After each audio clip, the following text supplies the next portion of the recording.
Welcome to Game Talk Radio.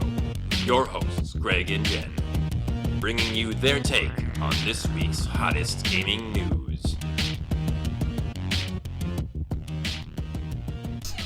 Hello, everyone, and welcome back to Game Talk Radio. This is episode 14. 14. I'm Greg. I'm Jen. And so, if you guys who are loyal listeners, I know we don't have like a billion or anything, but you guys, we try to be as consistent as we can with these, and we know it's been a really long time since our last one. And we were trying to work out a new format, basically, because we used to record it on Thursday nights, and I didn't work, and Jen did.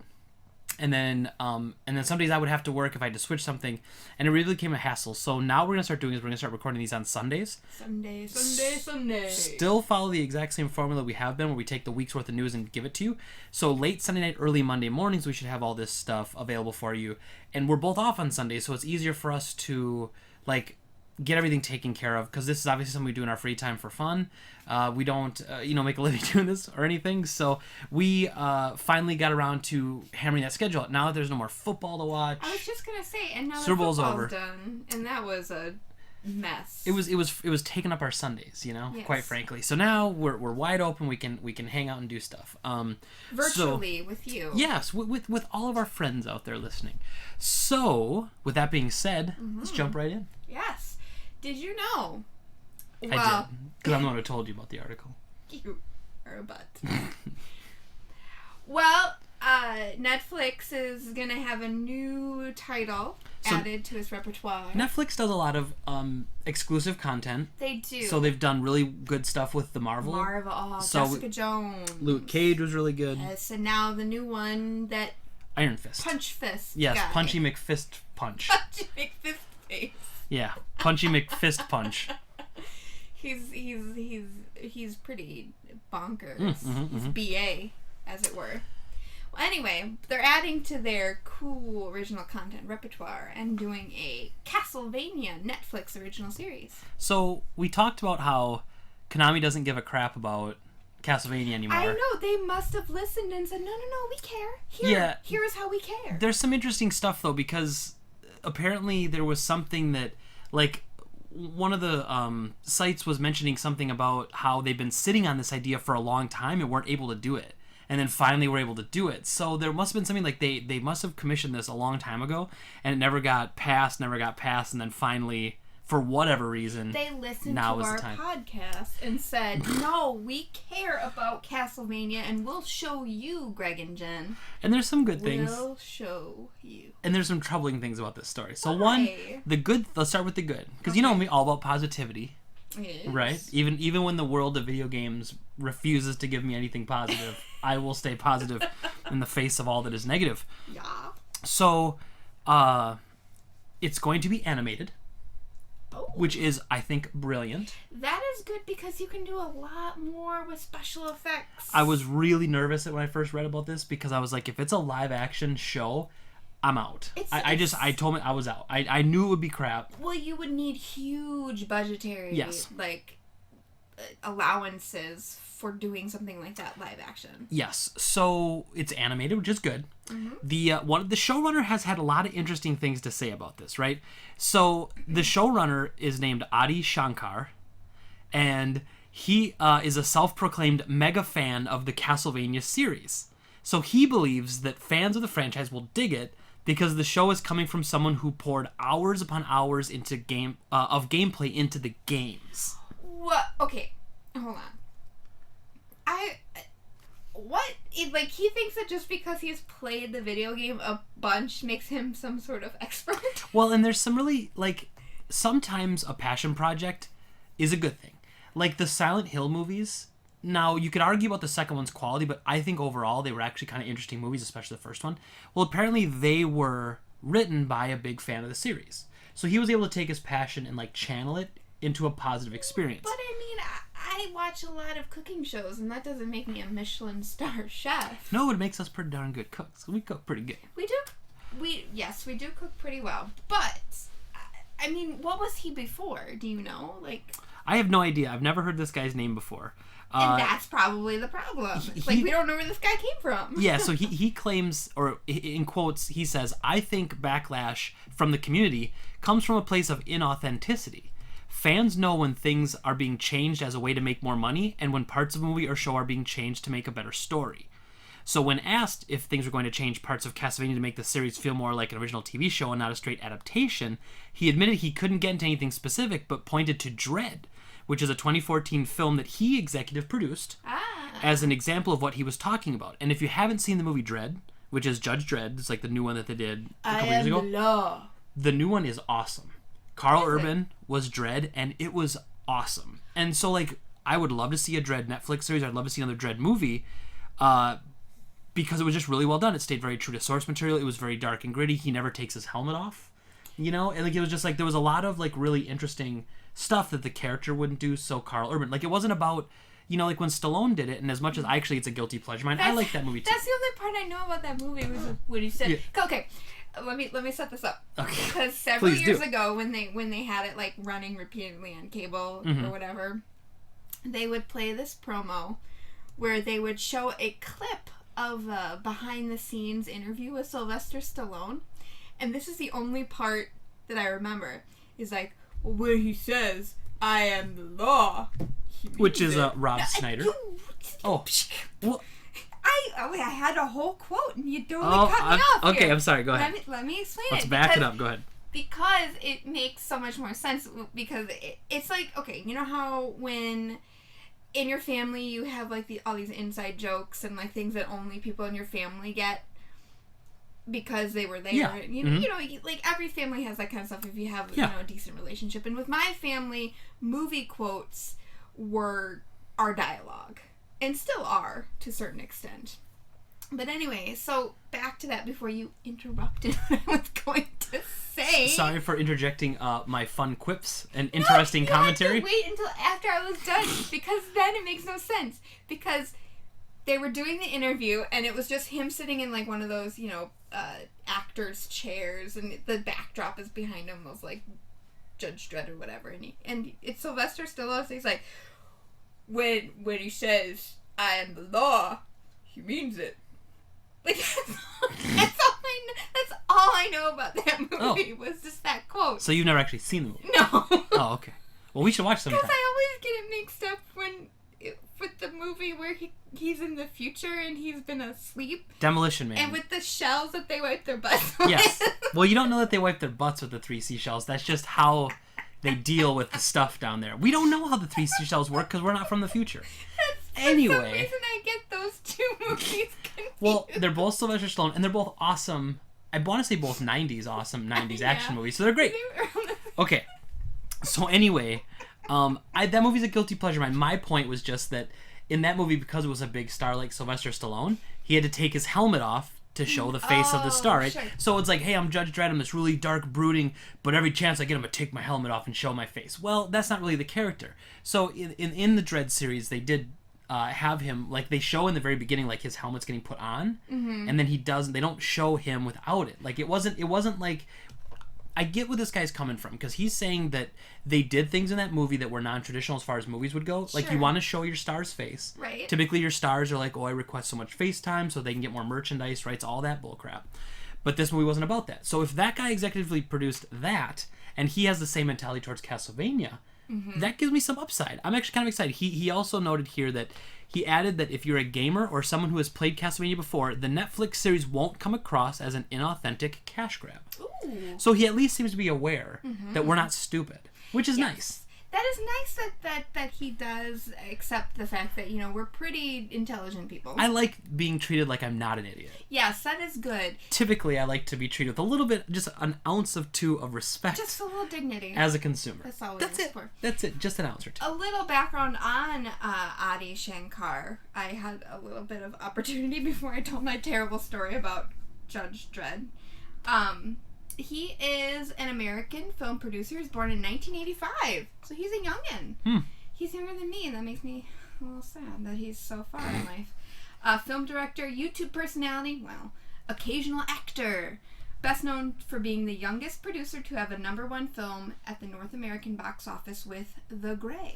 Interesting. He's also known for fan films, which include The Punisher. That's very cool. Actually, I've seen that. It's very neat. And Power/Rangers. I think, and this is going to sound totally crazy, I'm pretty sure Mike was literally watching that this morning. Really? Because he was watching something, and I kid you not, just go ahead and click on that. But before you do, Yes. does it have James Vanderbeek in it? Just look if it has James Vanderbeek in it. Hold on, just wait a second. Because yes! Okay, then that's literally what Mike was watching this morning. So if you want to talk about a coincidence, because I didn't do these topics until after I saw Mike do that. I had no idea that's what he was watching. I just saw like a Power Rangers thing with James Vanderbeek, and I was like, what the hell is this? When I think Power Rangers, I don't think James Vanderbeek. I don't think anything when I think of James Vanderbeek. Well, I think of James Silent Bob Strike Back. Yes, he was excellent in that movie. Well, and Dawson's Creek, but I was too young to watch Dawson's Creek, so I wasn't allowed to watch Dawson's Creek because those kids had sex. Good. That show. That show was not good, so it's fine. I don't want to wait. Okay. That That was beautiful. Thank you. That was beautiful. That's nice speak for shut up. So there's good things. You know me too well. Yup. So there's good things that I hear about that. One bad thing though is they just literally announced this and they say it's coming out this year. So who announces something and then has a few months before it comes out? That makes me a little nervous. Every movie preview? But apparently it's gonna have like two parts, and the first part's the end of this year. The next part's the beginning of next year. So I'm not gonna get crazy on it. And normally movie adaptations and show adaptations of game stuff is all garbage. But lately, here's what I like. So lately though, there's been some really cool stuff on the internet.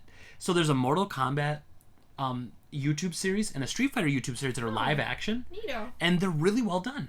So if they want to stick with something like that and it's gonna go to Netflix, I'm cool with that. Now, let's rope it back in before we let our expectations get out of control. Because here's another thing that he said, which makes me just a little less excited. Enthused? So, and I quote, let's see here. Let's see. He spoke with Polygon, and while I wouldn't give too much information away, he did comment on his vision for the show. According to Shankar, the series is going to set the bar for video game adaptations. Oh. So good. So far, so good. Can I read the next quote? Please do. If you look at Game of Thrones, each season was bigger than the last.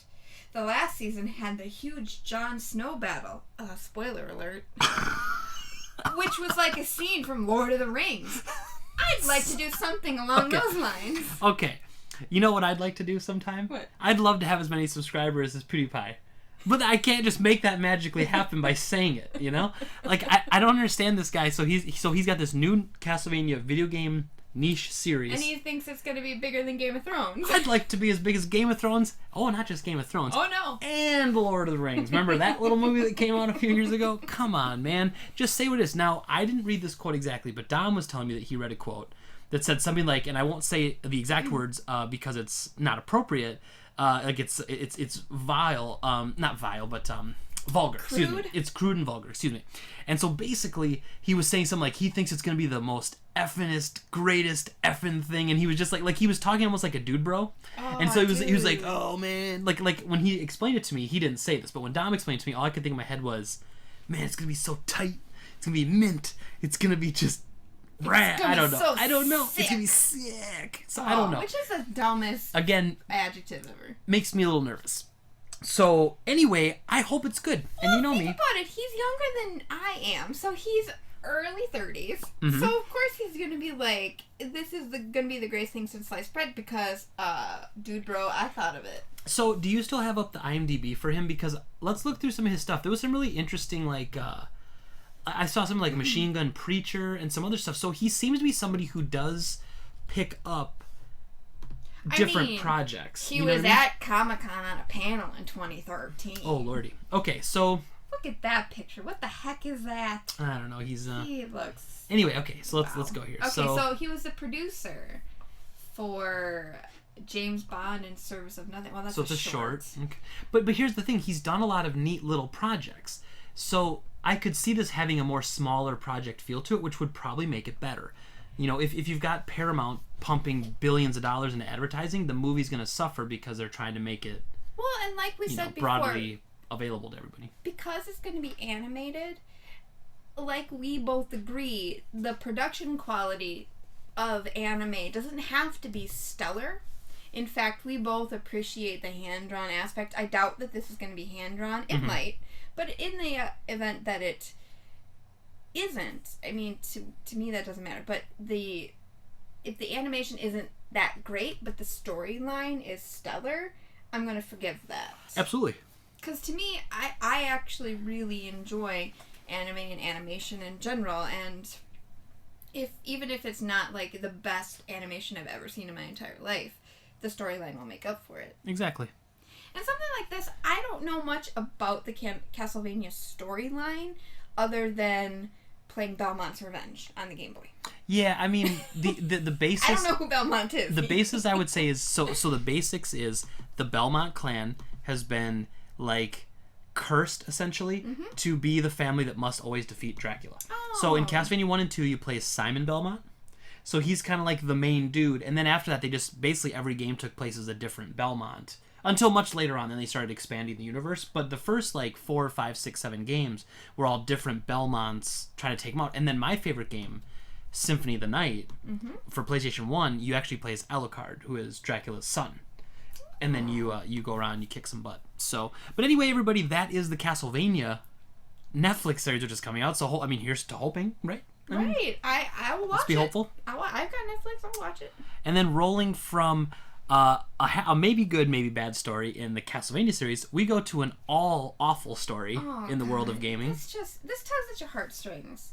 So earlier this week, a little Wellington hospital called Wellington Hospital that was located in New Zealand, I believe, met with a dastardly deed, meaning I can't even think of a word strong enough. Some jerk decided to steal the PlayStation 4 from the children's cancer ward of that hospital.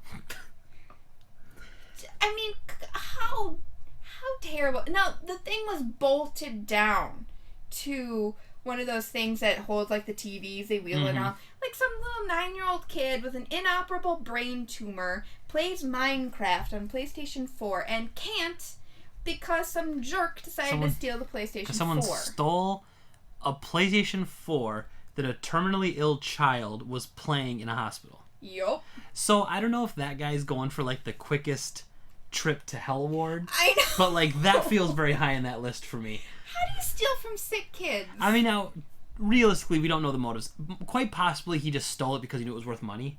He maybe didn't know. Well, no, he probably knew it was from a children's hospital. So he stole it from a children's hospital. I don't know. I don't know why I'm trying to give this guy the benefit of the doubt. This guy is a piece of garbage. This is like a terrible human being. Guy or girl. We don't know it was a guy. We don't want to assume. Yeah.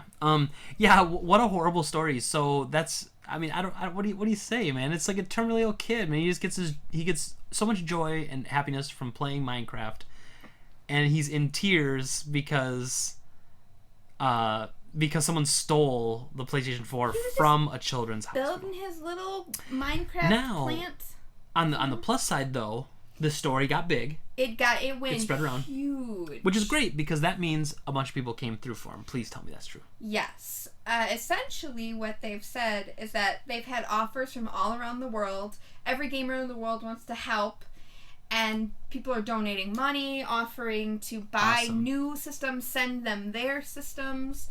And it's like a quote is, how lame can people get stealing from a kid in a cancer ward? Yeah, that's very high on my list of as low as you can go. So they have a bunch of offers, and they ask that people wanting to help visit their website to make a donation. Cool. And, I mean, I think it's really a prime opportunity for Sony to get in on this. And absolutely. Donate one to many different... Sure, like donate one to every children's hospital in New Zealand or something. Like yeah, that. Sure. Or, I mean, throw in TVs. I mean, these kids deserve to have a little outlet, to take them away from the struggle that they're with every single day. Yep. And dealing with the fact that they're in a hospital in an unfamiliar place, and sometimes they get way too familiar. It becomes a second home to them. Well, and that's what we didn't get to do it last year, but the year before, we were raising money for Child's Play. Mm-hmm. And so... which is a great organization, and what Greg is referring to is he did the 24-hour a gaming I did marathon? a 12 one. 12 hours. Okay. I know some people did a full 24, like Jill did, I think. Or did she do 12? I think they did 24, and I remember Yeah. her saying on the 24th hour she wished she hadn't done 24. I wish this was a terrible idea. But what we're referring to is that every year they do a marathon, a gaming marathon, where you essentially get pledges from people to say, oh, I will give you X number of dollars for every hour of gameplay, and then however many you make it through. It's a charitable organization called Child's Play. You know what I was thinking about doing this year for it?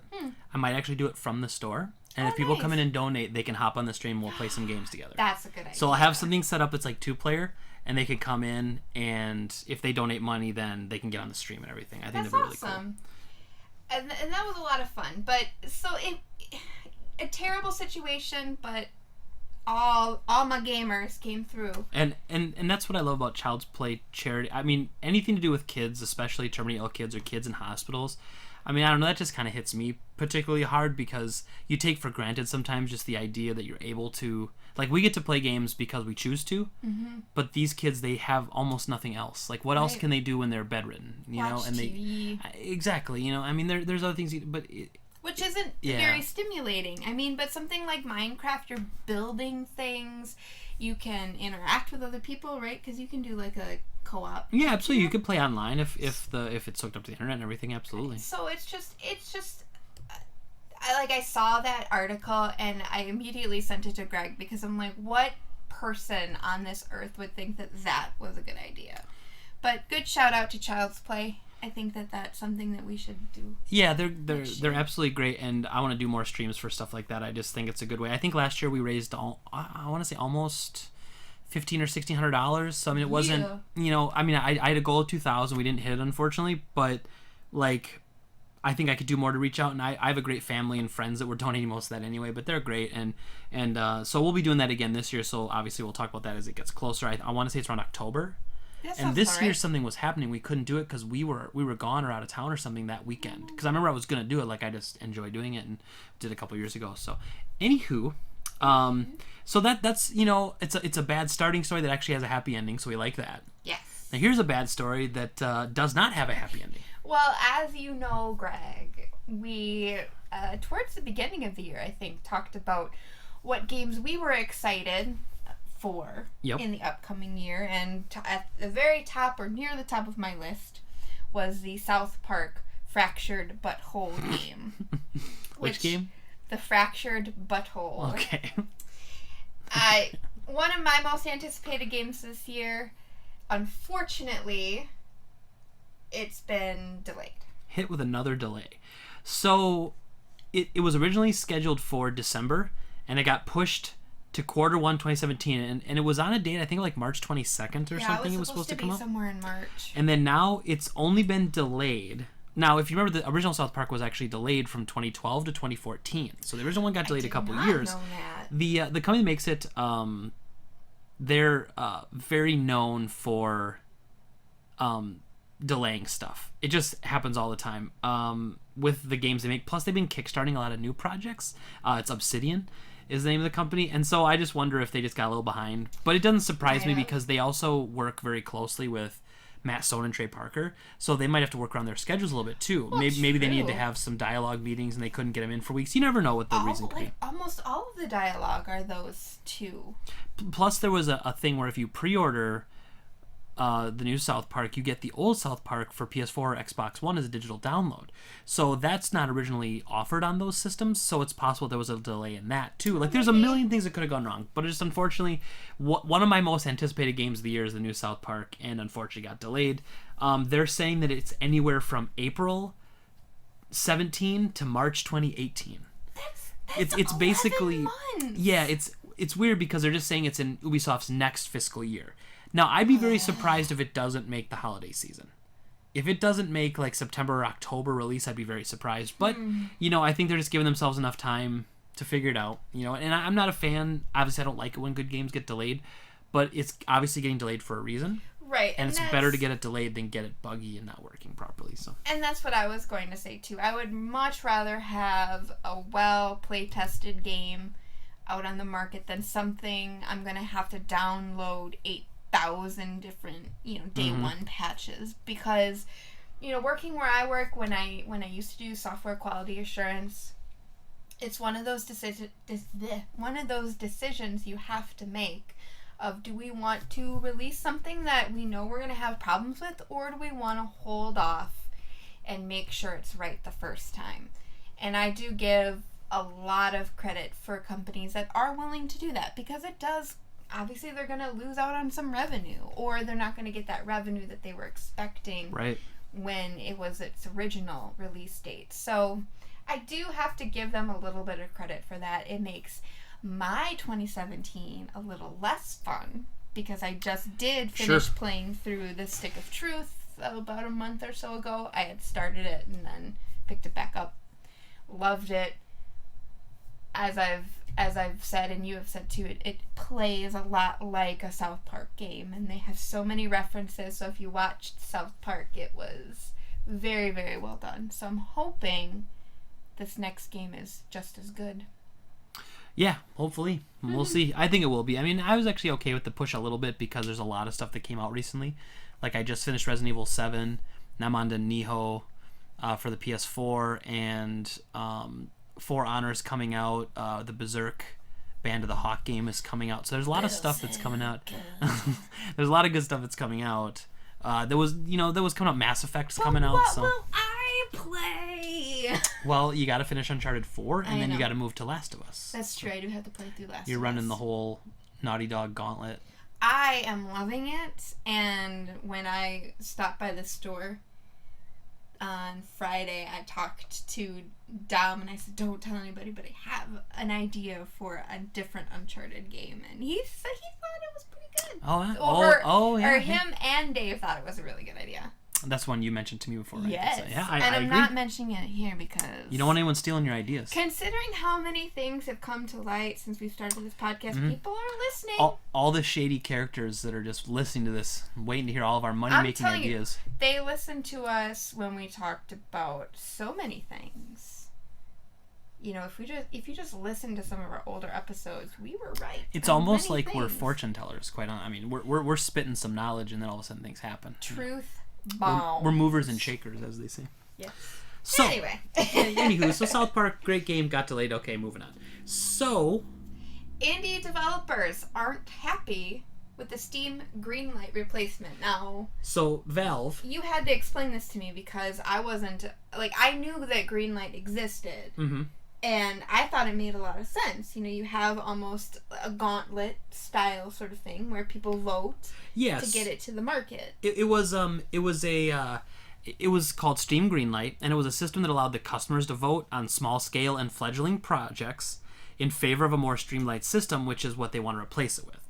So the idea is that in Greenlight, you could submit your game, and then the community, if they thought it was good or thought it looked good, they could vote to get your game onto Steam. Yeah. Now, there was, of course, issues with that, too, because you'd have some people who were doing, Facebook and Kickstarter campaigns and being like, hey, if you give us an upvote, we'll give you a free copy of the game when it comes out. There was some shady stuff there going on, too. Okay. Like some of those people we've talked about in other podcasts, where, like the ones who were suing their customers for bad reviews. Those are the type of companies that were doing stuff like that. But to their credit, they did get poop in the mail. They did.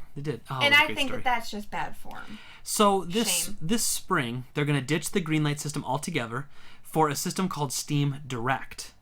So Steam Direct... I really don't like the name. Yeah, so a little bit of backstory on Greenlight. So Valve originally positioned Greenlight as a way for the company to step back from evaluating and curating every last project that was submitted, and they kind of put it in the hands of the customer. Right, because otherwise, when you think about how many people put a game in Greenlight or on Steam, it's incredible how many just every day. Exactly, and you couldn't just leave the doors wide open. The App Store is pretty open, so there's millions of just junk on the App Store. Oh, sure. On the iPhone App Store. Or Google Play, and when you have to really, in this instance, when you talk about apps in an app store, that's difficult to say.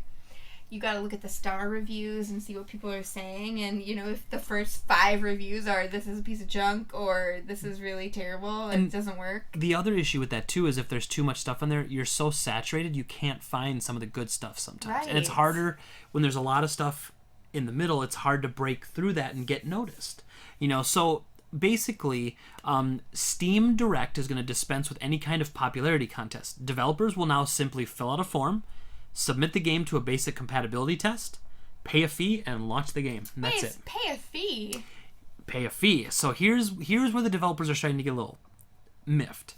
So the fee is still a point of contention. Under Greenlight, developers paid a one-time $100 fee, which they could then submit as any apps as they wanted to. Right, because to get greenlit. They paid their entrance fee. One time, $100.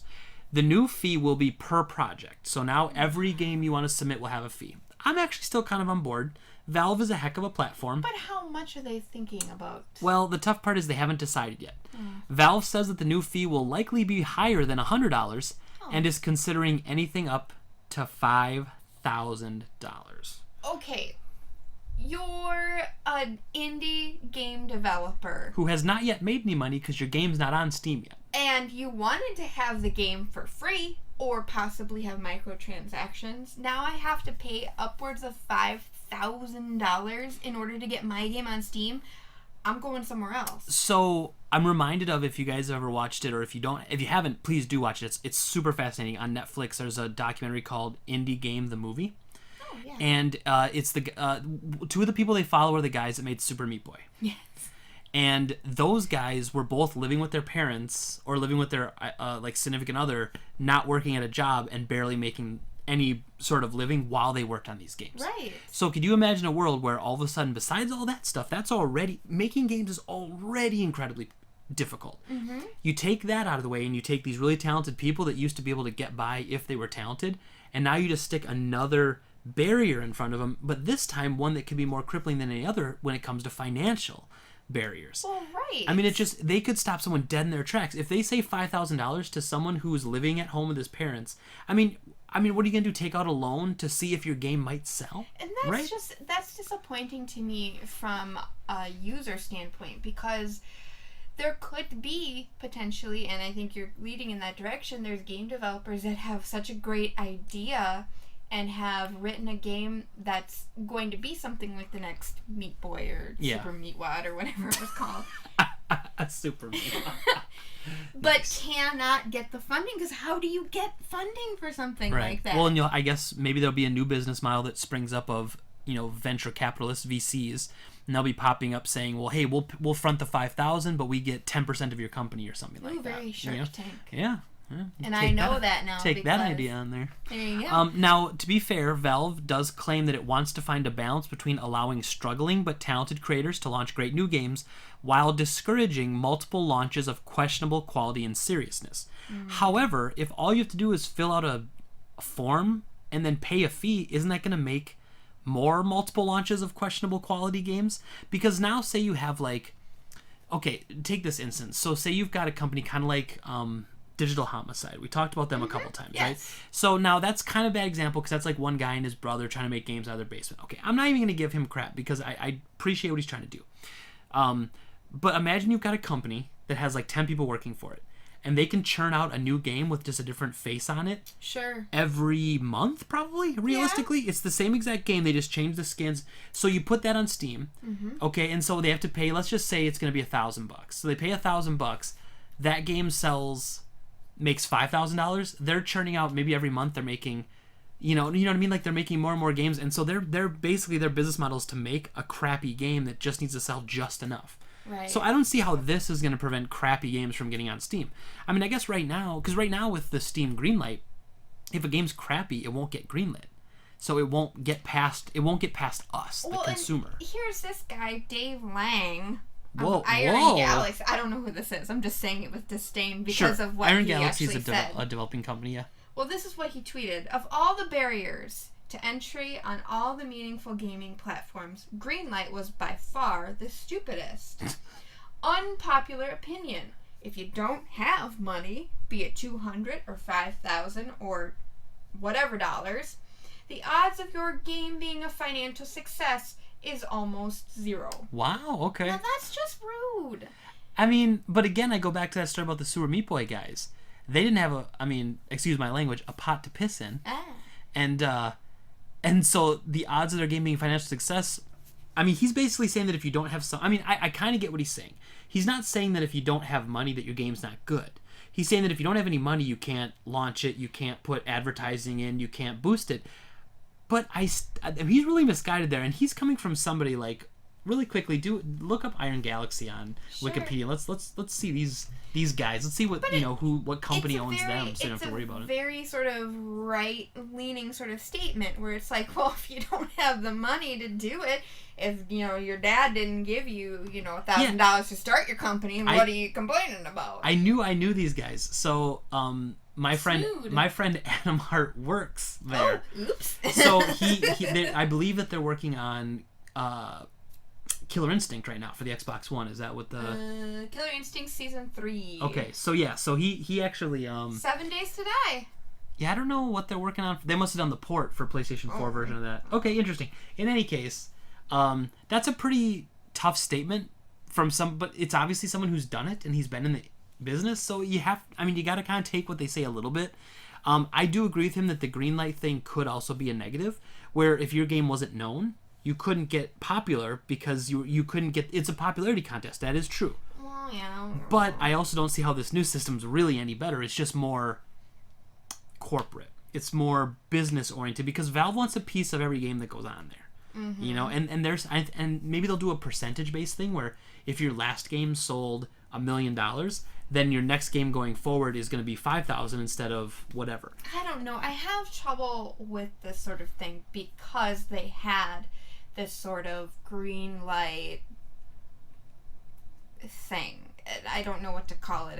It's not really an organization. It's more of a, it's a gauntlet. I mean, I can't think of any other term to use to describe it because you've got, yes, the whole idea of, people trying to buy their own votes and everything, but where you're really going to kill it is that sort of mentality that anybody can do this. Anybody can, if they have an idea, they can make it and make this game and maybe make a little money or just get their name out there. And I think it's really going to lessen the amount of people who are creating games because they're like, well, I don't have $5,000 to put towards this, so I guess I'll just give it to my friends or whatever. I definitely can appreciate that. And to be fair, Valve is a company that wants to, it's there to make money, and they are providing a service for these developers. And Steam is the largest PC platform for digital distribution out there, so they the king of the castle makes the rules, but I have a feeling this direct thing, now again we have to wait and see what they charge. Maybe it is based off of units sold or estimated units sold. And I did read an article, I can't find it here all of a sudden, but there was something I was reading that said that basically they might allow you to essentially take out a loan on that 5,000. So say for instance, like Valve won't charge you the 5,000 up front because Valve already takes a piece of your sales. Like when you sell a game, they take a chunk. They would take another chunk until that 5,000 was paid off. Oh, sure. So it's almost like a no interest free kind of loan for a small dev. So if they do projects like that and systems like that, I'm all on board because they're trying. If I'm gonna call it right now. If they do something completely ridiculous, like $5,000 for each game that you want to launch on their platform, there is going to be a new platform that's gonna pop up that's gonna make it free. And part of what made Steam popular is that they have an amazing variety of games. Once you start shutting out some of the smaller devs and stuff, like you said, what if they find a new platform? Yeah. And actually there are some popping up, like GOG.com is... Good old games. Yep. That's a great one, and they do non-DRM, versions of all their games. You can download it and put it on 100 computers if you wanted to. Like, they're not abrasive at all. And so it'd be interesting to see if they're able to pick up, no pun intended, Steam. Hey. If they're able to pick up some momentum based on Valve's kind of failing policies. Interesting. I just don't think it's gonna help those struggling developers. from creating really good games. I think it's going to really hinder that. And it's not risky to Valve at all, because what do they care? They make money on every single sale with doing very little work, except hosting that game. You know what I mean? Yeah, exactly. So they don't care, because people will still pay it, because they know that they're the big dog, on the block. Yeah.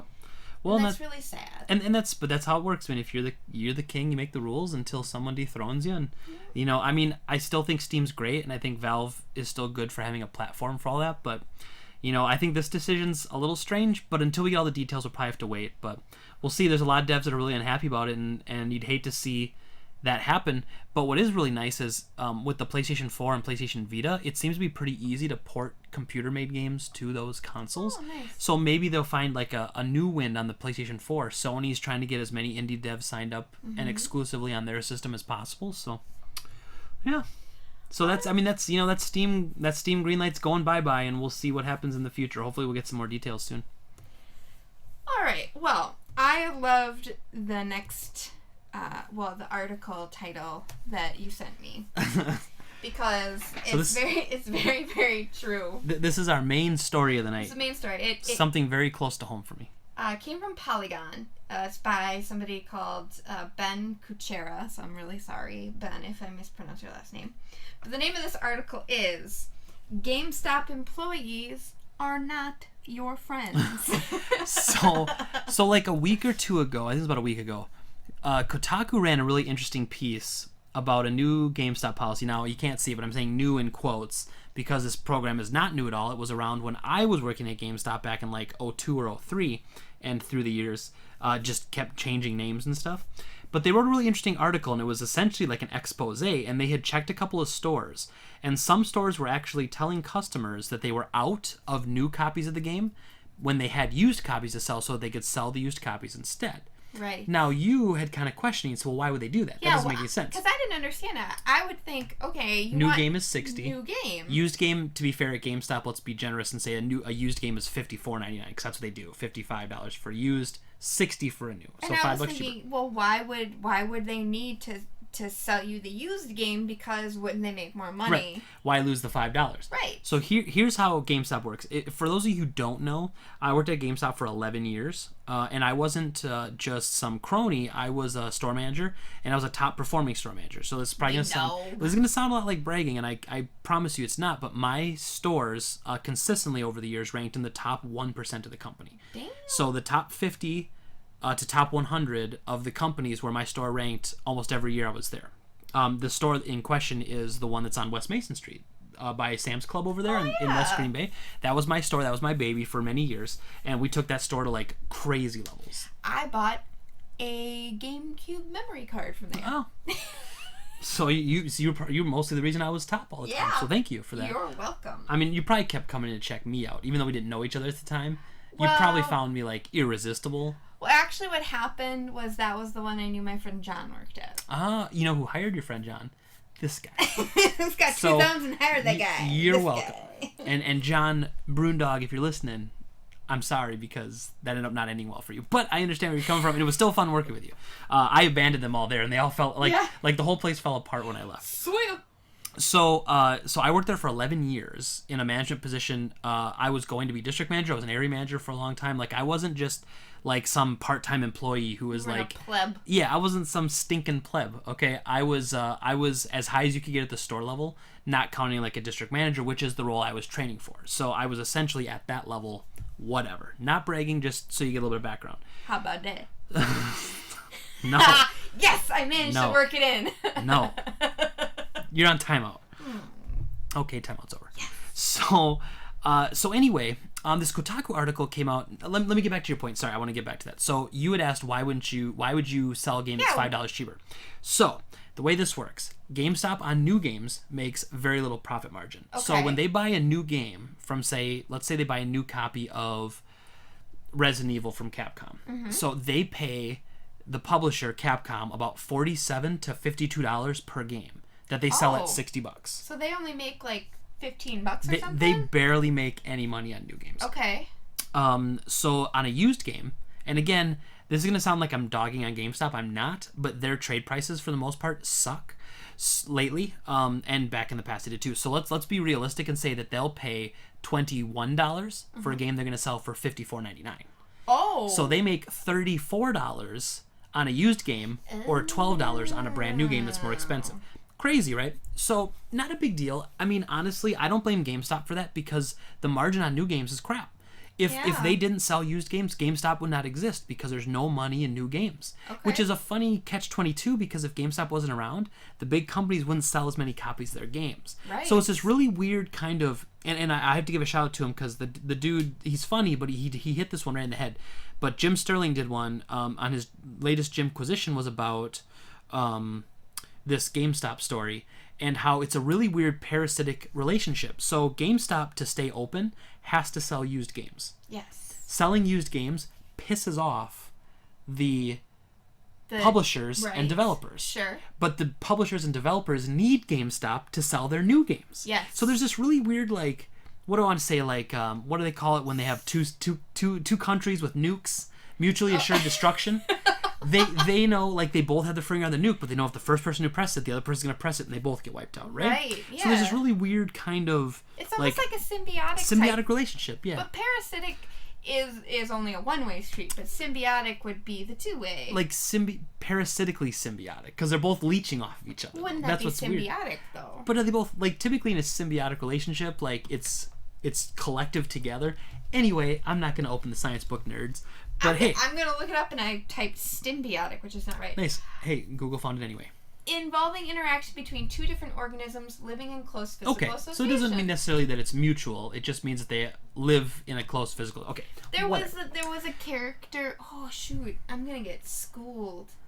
There was a character on a Star Trek series that had a symbiotic... It was Deep Space Nine. Okay. And she was the one that had all the, like... Did you ever watch Deep Space Nine? Okay, sorry, never mind. It's not important if you haven't watched the show, but basically she had a symbiotic relationship with this creature. Mm-hmm. Or she was... No, it was a symbiotic relationship. She took over the body. So she was, like, her body... Like, the thing that lived inside her would just move to a new host. Okay. And so there was a... Like, she had a... She was friends with one of the other characters in her previous life, and so he called her by that other name, and it was all really weird because I think in her other life she was in a man's body. Okay. That's gonna drive me crazy now that I can't remember what it is. Anyway, sorry. Symbiotic relationship with games. Yeah. So basically then, so getting back to the circle of life. So the idea is, and this is a marketing term, but bear with me, everybody. I won't bore you with the details. I had never heard circle of life. So here's the circle of life. So there's GameStop has an idea of their business model that if you do certain things, it keeps the business going. So for instance, they sell subscriptions to Game Informer magazine, which they track. One thing a lot of people don't realize is that GameStop tracks everything. So you compete against every other store in the company, and you keep every day and every week you're ranked against everybody else. So when I said I was top 1% of the company, that was based on rankings that came out like company wide. Like you get an email and you'd have a conference call every single Monday to go over your rankings from the previous week. It was crazy. Now, me personally, I'm a very competitive person. I actually kind of dug it. It pushed me to be better because I wanted to be the best. See, I would hate that because that's super high stress. Super high stress, and the problem is they don't compensate on the flip side. There's no spiffs. There's no commission-based sales, anything like that. Like, it's just not getting fired is your spiff. Spiff's what you call, like, a tacked-on bonus. Like, say you sold something, you get $1 for every one you sell. That's a spiff. Someone will call that a spiff. It's just a whatever. It doesn't matter. Heard that. Yeah, it's like a marketing term. It doesn't matter. So, anyway... So they sell subscriptions to Game Informer. They pre-order new games. Yes. They sell used games, right? And then they take trade-ins. That's the four. Well, they got. When I was a manager, they also called them the 4 pillars. Basically, the same garbage mentality was just reworded 1,000 times over because some new young guy thought he was smart in Chicago and was like, "Hey, I got a new system called the 4 pillars." It's the exact same system. So anyway, the cycle life is basically that you want to pre-order new games. If you pre-order new games, people will trade in games to you to get those new games. They want to sell their old games to get new games. What's the difference between between selling your game and trading in a game? Well, it's basically the same thing. Oh. Trading, I mean, you could argue that trading in means you're taking credit towards something else. Oh. Selling means you're taking cash. It's in this instance, it just means the same thing. Okay, all right. So you trade in your games. Then people will want to buy your used games because you have a lot of used games because you've been buying a lot from the customers. Okay. Then you can sell them the subscription to Game Informer because you get a discount card with that for 10% off used games. So the more used you sell, the more chances you have to sell your discount card with your magazines. True. And then Game Informer magazine comes with details on all the new games coming out. So then that will bring people more to pre-order as they learn more about new games. That's the cycle of life, which again then is meant to be ongoing. Like once you get someone into the cycle, you essentially get them as a customer for life because they're, and I don't want to say in a bad way, it's not like they're trapped, it's just you've basically got a customer who's taking advantage of all your processes and they're loyal to you because of the things you do. Right, because I've gotten Game Informer magazine, I know what the new games are that are on the market and all the reviews for those games. So I go into the store with the intent of buying that new game, and at the same time I sell a used game and buy the new game. And maybe pre-order another new game that's coming out. Okay. So now getting to the story, so Kotaku, whoever went in, I don't know if he had multiple instances from multiple people sending him stories. They could have just talked to you. They could have talked to me, but now this is something, so basically what was happening was the employees, because now they're focusing so heavily on used, that if you think about this, right, so they have to get a certain percentage of used as part of their total sales for the day. Right. It says in this article that if a store's quota for used game sales is 30% and the store sells $1,000 worth of merchandise, GameStop expects at least 300 of that merchandise to be pre-owned. Right. So then imagine if someone brings up a $60 new game and you flip that and turn it into a used one, you just turned that entire sale into a used merchandise sale, which is going to make you look better on the numbers.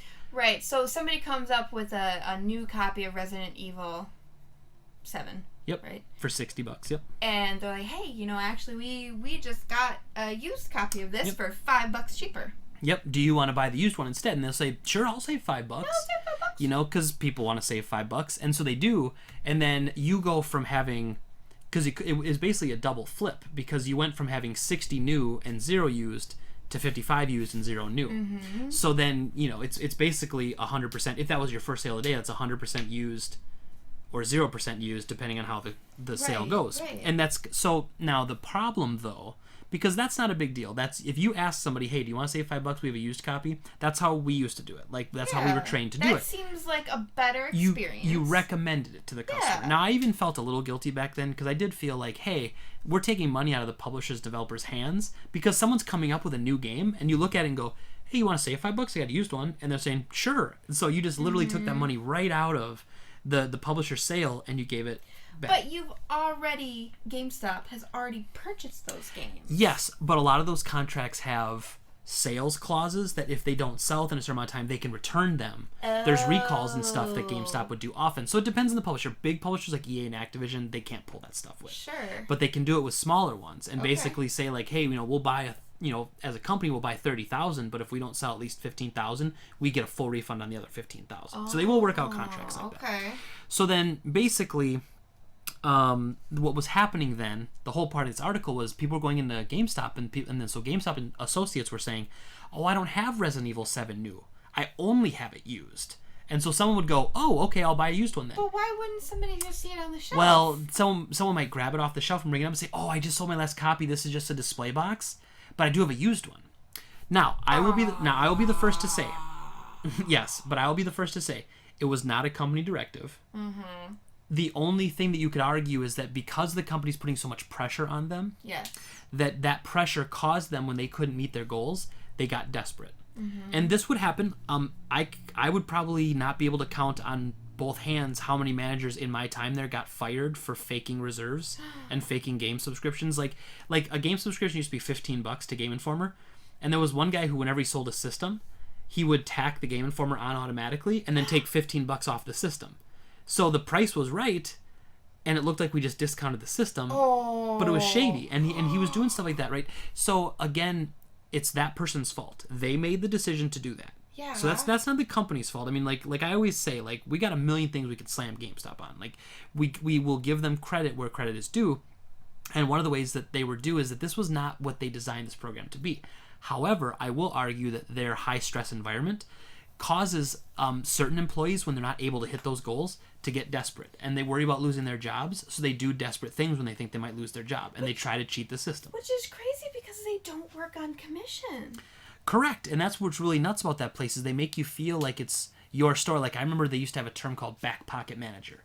Like, make decisions as if this was your company and the money was coming out of your back pocket. Like, would you buy that really expensive, this as an example, would you buy that really expensive toilet paper to expense out, or would you get cheaper stuff? Because it's your company. Remember to think about that. If it was your store, wouldn't you want to save money? And as a manager who was really loyal like I was like, yeah, let's be smart, let's save money, let's get those P&Ls up. Like, you know, I was a loyal GameStop employee for many years, and I tried to advance with that company until my manager at the time, who I didn't get along very well with as in a working capacity, and then my regional director, was not very good that way, and I couldn't deal with him, and he basically kept telling me that, like, I wasn't ready. He's like, oh, you're not, I don't think you can handle, we just don't think you're ready for it. And so I said, okay, I'll just leave and open my own store then. Because apparently I can't handle that job, but I will just run my own store and run my own business from the ground and build it from the ground up, which I did. And here we are, almost 6 years going. Oh yeah. But anyway, so I'm not mad at GameStop necessarily, but I'm disappointed that they're causing so much pressure that it makes their employees do this. Now, I'll be the first to admit the employees that do this are not typically your best employees. And I mean that in the sense that they're doing this because they think they have no other way to be successful. Sure. So now you could argue they're not given the tools to be successful. They probably don't have a district manager that's trying very hard to train them properly. Well, I could argue, right. I could tell you all day about the horrible stuff about how they don't give you enough payroll to train your employees properly. Managers used to be salaried so that they would give you no payroll, but since you were salaried, you'd work 60 hours a week just so that they could cut payroll and save money. I mean, like, that was a regular occurrence, and it was That's awful. So, it was very abusive as far as the rules around salaried employees go. I mean, how much money does GameStop make? A lot. They make a lot. It just, you have to wonder if they actually treated their employees well and, either paid them more or gave them more tools for training and all that kind of stuff. Right. If they did that, yeah, maybe they'll be a little less profitable in terms of the bottom line, but how much happier their employees would be where they don't feel like they're stuck in a dead-end job or a job where they feel like their soul is getting sucked out. You know? Well, and GameStop, like, when I worked there, and again, this isn't reflective on the company, but this was my upper management. This was my middle management. Like, they would treat you like you better realize how good you've got it, because there's not much else out there that's better than this. And you believe that because you're working in video games, and you're like, man, like, no one else, like, all my friends, they work at, like, McDonald's, or they work at Cops, and, like, they don't get to work with video games like I do. And so you start to believe that there's nothing else out there better. It's a hostage situation. They're all Stockholm Syndrome. That's not that far off, because when you look at it, everybody who has ever left there who I've talked to, and I have many friends that still work there, and many friends that used to and have now since left, they're all happy that they left. Yeah. There's not a single person that regrets it. Not one. Out of all the people I know that used to work there, that moved on to other things, even that moved on to other things that were not that great, like we were talking about Brunage earlier. Yeah. Like John, he started doing like door-to-door sales of like Time Warner Cable. That's a tough job. It's a tough gig.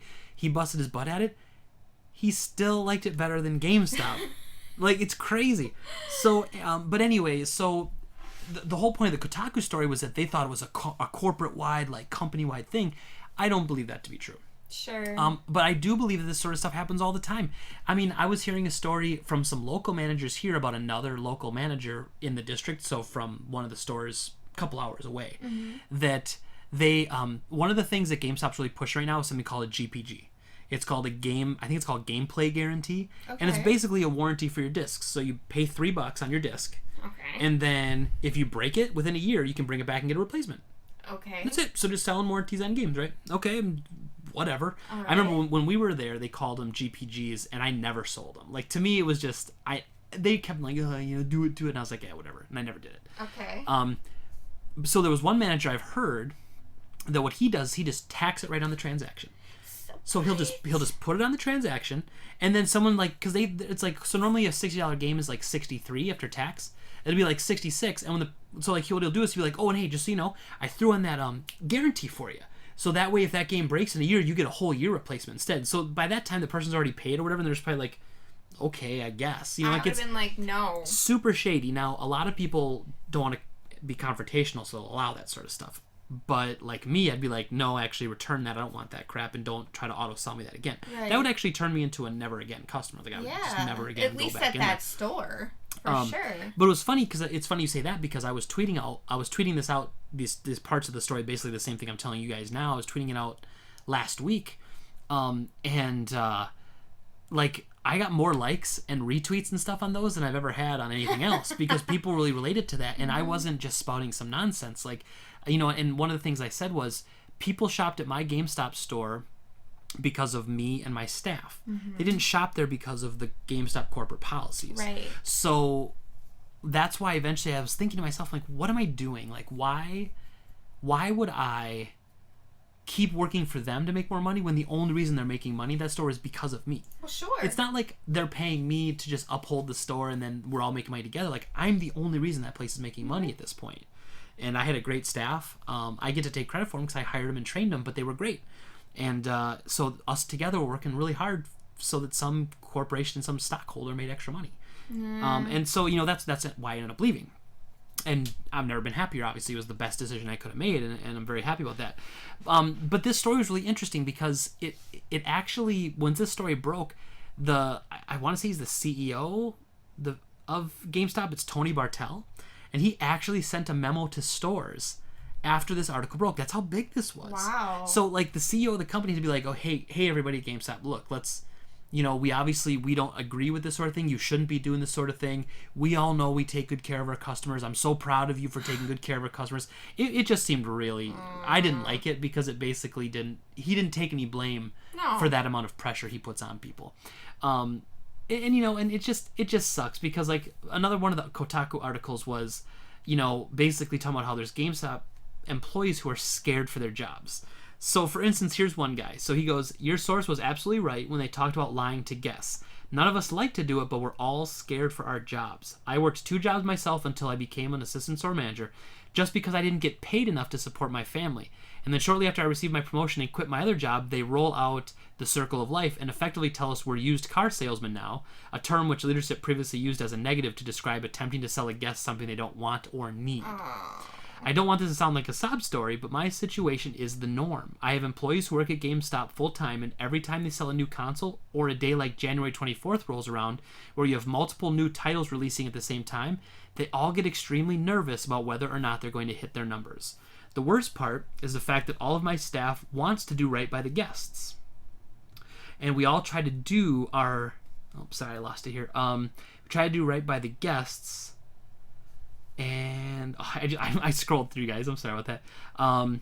They want to do right by the guests, and we all try to do that as much as possible. But when we're faced with either losing our jobs or selling a product that the guest doesn't want, 9 times out of 10 we'll sell something that the other than what the guest wants.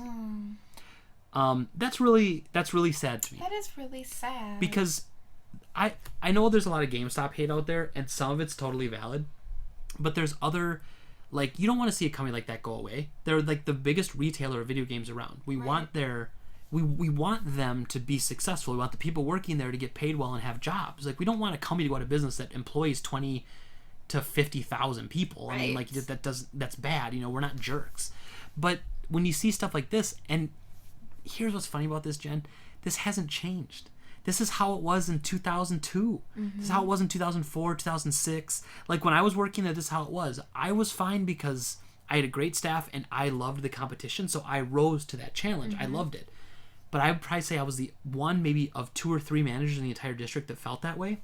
Out of the other 16 to 20 managers, they didn't care. Well, when you think about, like when you think about stores, like, why are you all competing against each other? Because...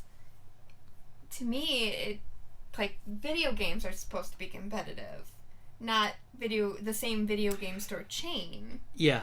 Why are they to me it just like, why would you pit stores against each other and create that high stress environment? Games are supposed to be fun. It's a corporate strategy. A lot of companies do that. Like, they track their stores, and then they basically, through tracking and through, that's how they weed out their good or bad employees to them. That's their metric. So what they do is they can track how many reserves and subscriptions you get, but they can't track how nice you were to a little kid who came in looking for a game with his mom. You know what I mean? Right. So unfortunately, that's what they focus their business around to ensure. That's how they equate if your employees are good or bad. It's based solely on numbers. But it could be the location. The location absolutely. could be bad. Like the store in De Pere was a terrible location, in my opinion. And that store, I would argue, had really good service. People who come in and talk to me about it today will still say, "Oh, it was really nice. I wonder why they closed." And it had nothing to do with that. You're right. The like they had good service, but I don't know. It was a weird location. Not a lot of people drove past it. Mm-hmm. And like you said, I mean, the customer service there, I mean, was great, because I remember, I didn't really shop at very many GameStops, because for me, I didn't purchase a lot of video games when I was in like high school or college or even after college. But when I did go, I went to something like GameStop, either at the mall or at the De Pere one. Sure. And then a handful of times there, but it was all like, oh, I'm really close to this one, I'll just go to this one. Well, and like, I know a GameStop manager currently is a good friend of mine who's still a manager. He hasn't gotten a raise in 2 years, and he's probably not going to get a raise this year. Which is so dumb. It's like how much money that corporation makes. They can't give their, like, a cost of living adjustment, in fact. It's really and what they do, though, is they pass the blame. So they say, well, if you hit your projections of what we project you're going to do in sales based off your last year's sales, you get a raise. Well, you didn't hit your projections. That's not our fault. You didn't hit your projections. Yeah, but what if you do? Well, if you do hit your projections, you do get a raise. But that raise is a percentage based off the percentage you increase. So now here's the messed up part about that. And then I'll move on, because I'm sure everyone's stopped listening by now. But so when a new store opens in an area that's got no other stores, it usually kills it. Sure. So as much as I was very happy with my own performance and I was a very good manager, the store on Mason Street was like ripe for the picking. It was a great area. There were a ton of people out there. It used to be an EB Games, and then when GameStop bought out EB, they switched over to a GameStop, and then I went in there and unfortunately had to remove a lot of the staff and then put in my staff, so we did that. But that store was in the perfect position. It had really low sales for a couple of years when it was an EB Games, so I came in, put a good staff in there that was fun to talk to, and don't get me wrong, that store would have done better sales no matter what because of my staff being in there, but it also had potential for it. It was a high trade store, so a lot of people sold stuff to us. The more people that sell you stuff means you have better good stuff to sell, right? Part of that cycle of life. And then the more that stuff, the good stuff you sell, you have more chance to get people to buy the subscription card because everyone's buying you stuff, right? Right, yeah. And so you get all these things kind of churning for you, and certain stores have that. Now, you look at the store like Bay Park Mall. People don't like to take trades to a mall because they have to take a bag of stuff into the mall. You cart it all the way across, and it's in the middle of the mall. They don't get trades the same way. Like, it's a different type of system, and it's a different type of environment there. So how can that mall be compared to another store that are totally different areas, different customer bases even? So, it's this whole thing, and it's what they've chosen as their method. It's part of the reason I left. I think it's the reason why a lot of people leave, and it's people ask me all the time, like, if they should get a job there, and I always say, this is what I'll end with. I always say, it's a great place to work while you figure out what you really want to do with life. If you want to be a lifer there, you can. There's nothing wrong with it. I have friends that are still managers there, and they might work there for the next 20 years, and they'll be content. Sure. They can deal with the stress. Although I'll be honest, some of those friends, I love them to death, but I see them and I feel like you're dead like inside. they're fading. It's really, it is sad, and it sucks because these are people who have responsibilities and families, and they have lives to take care of, and so they can't just quit a job because they don't like it. Sure. And like I said earlier, GameStop has a way of, or I should say the middle management, upper management, it's not the corporate that does this, but they have a way of making you feel like there's nothing else out there. Like, oh, times are tough and you're going to throw away this job for something else. Oh, you're crazy. It can't be all bad, though. It's not. And that's what I tell people. I learned a lot at my time with GameStop that allowed me to make my store the way it is. So I'm very thankful for that. And as a company, they're a very smart company with their money. They don't make bad investments. They're always putting money in the bank. Their stock, sadly, doesn't really move because every year someone comes out with a thing saying, video games, consoles are dead. Oh, sure. Consoles are dead. The used game market's dead. And so, like, every year that article comes out and their stock plummets, slowly builds back up to where it was, and then it plummets again the next time someone has, like, a video games had the lowest year in 20 years. Video games are dead. And it's like, oh, Jesus. They've probably been saying that since the Nintendo Entertainment They've been System saying came it out. for a very long time. But yeah, so people, so I don't have a lot of negative things to say about my time at GameStop because it did teach me a lot, and I appreciate that. But I was in a good store, and I was a good manager, and I know there's a lot of employees out there that either weren't trained properly or don't have the people above them to help them when they need it. And I'll be honest, when I started, I didn't either. But I had good managers around me, and then we kind of overcame our inept managers above us. And to which we had many. And, we overcame that. So, but, that was it. Long story short, like, this obviously was a big deal. And since I had so much background on GameStop, I wanted to share it with you guys because I thought you might find it interesting, too, just kind of seeing it from the inside. And, just getting an idea of what actually is happening. Because you read these articles and you think, oh my God, like, that's the worst company in the world. Well, you know me, I'm all for calling people out, but if we're angry about something, we have to direct it in the proper way. That's a big thing I'll talk about. I'm not big on hypocrisy. I can't stand it. And you have to direct, be mad at who's the proper person to be mad at when something goes wrong. And in this instance, I would be mad at that store. And even maybe that store's district manager for not coming right out and saying, look, or putting so much pressure on them that they think they have to cheat to not lose their job. I mean, it's like when, someone's going to be starving and they steal a loaf of bread so their family doesn't starve. Very Jean Valjean. It just and their corporate environment leads to that level of stress. And that's what I do tell people. I say it's very high stress, low pay. Yeah. So at first you think, well, why would you take a high stress job with low pay? You can find a high stress job with high pay. People love video games. Because people love video games. And there's a big misconception about what we actually do. We joke around about that, but people think that, like, I'll be testing controllers. So I'm playing like the original Mario Brothers on an NES, and I got like 20 controllers at the counter. I'm testing and make sure they work good. Someone will come and be like, "Oh, it must be nice playing games all day." I'm like, quality. And sometimes people will come in and I'm cleaning something. Like I've got a toothbrush and I'm scrubbing away an original Xbox, all those stupid vents on the side, and I'm just like, oh, this is just. Cleaned those. Yes, you have. I'm like, this is just. Oh, I'm gonna kill somebody, and then they'll be like, oh man, sitting down on the job. And I'm like. What? I'm like, I got a toothbrush in my hand, dude, and it's brown, and I'm scrubbing this Xbox. Yep. Oh, whatever. But anyway, many systems for you. Yes, you have, because you're such a sweetheart. Aww. But anyway, guys, that's our show. That's it. So we went a little long today. We tried to stick it to an hour, but the GameStop one had me fired up, so I knew we'd go far with that. And again, if you guys are still listening, I really do appreciate you putting up with our bit of a hiatus. We really were trying to figure it out, and we wanted to make sure, because we love doing it, but it is obviously not our first priority. So we have other things happening, and sometimes this gets pushed aside. But we are very dedicated to getting this done and to wanting to do it because it's therapeutic and fun for us, and we hope you guys enjoy it. As always, you can follow me on Twitter at GameTradeGreg. I've been tweeting out a little bit lately. It's not all Madden football stuff now that the football season's over, so you can follow me with some other stuff. And of course, Jen. Game Talk Jen. At Game Talk Jen.